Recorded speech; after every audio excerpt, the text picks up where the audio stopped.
Il n'y a d'heureux dans ce monde que ceux qui ont le calme de l'âme, au milieu des peines de la vie, qu'on le veuille ou non, il faut souffrir. Il vint rendre ces souffrances méritoires, il les accepta en esprit de réparation.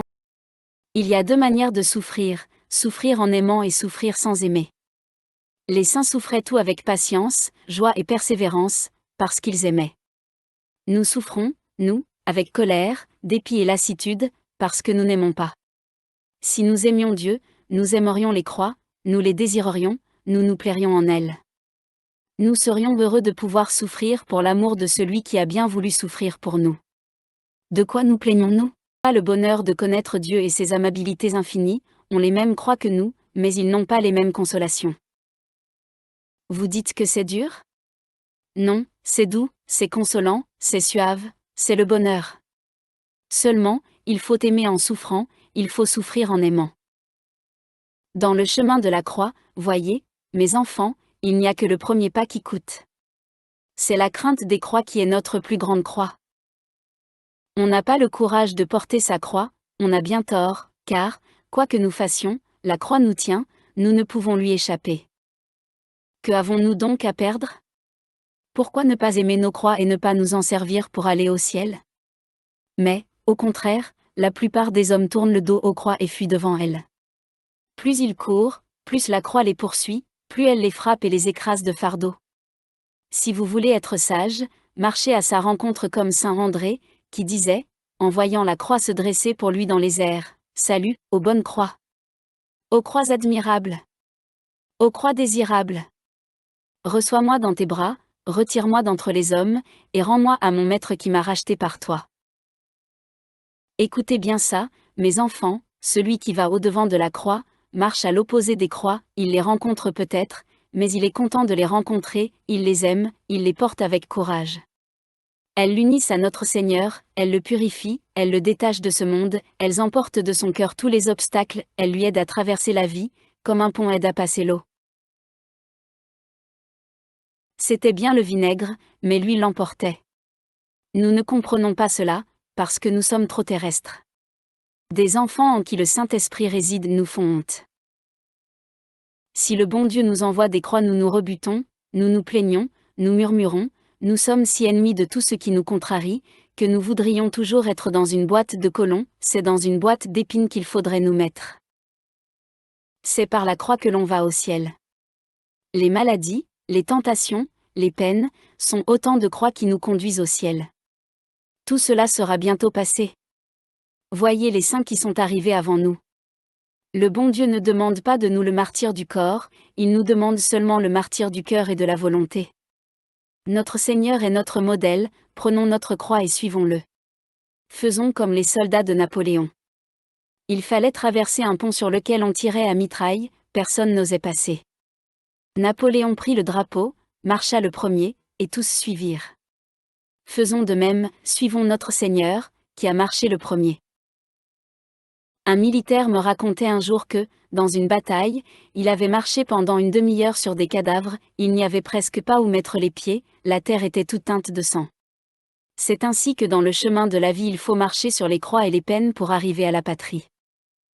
La croix est l'échelle du ciel. Qu'il est consolant de souffrir sous les yeux de Dieu, et de pouvoir se dire, le soir, dans son examen, allons. Mon âme, tu as eu aujourd'hui 2 ou 3 heures de ressemblance avec Jésus-Christ, tu as été flagellé, couronné d'épines, crucifié avec lui. Oh! Quel trésor pour la mort! Qu'il fait bon mourir quand on a vécu sur la croix. Nous devrions courir après les croix, comme l'avare court après l'argent. Il n'y a que les croix qui nous rassureront au jour du jugement. Quand ce jour viendra, que nous serons heureux de nos malheurs, fiers de nos humiliations, et riches de nos sacrifices. Si quelqu'un vous disait, « Je voudrais bien devenir riche, que faut-il faire ?» Vous lui répondriez, « Il faut travailler. » Eh bien, pour aller au ciel il faut souffrir. Notre Seigneur nous montre le chemin dans la personne de Simon le Cyrénéen, il appelle ses amis à porter sa croix après lui.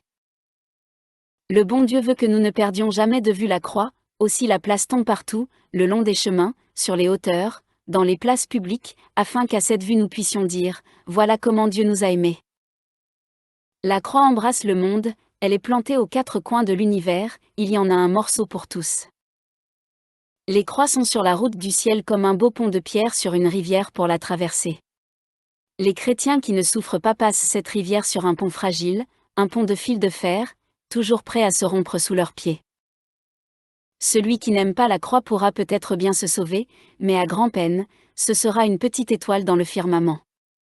Celui qui aura souffert et combattu pour son Dieu, luira comme un beau soleil.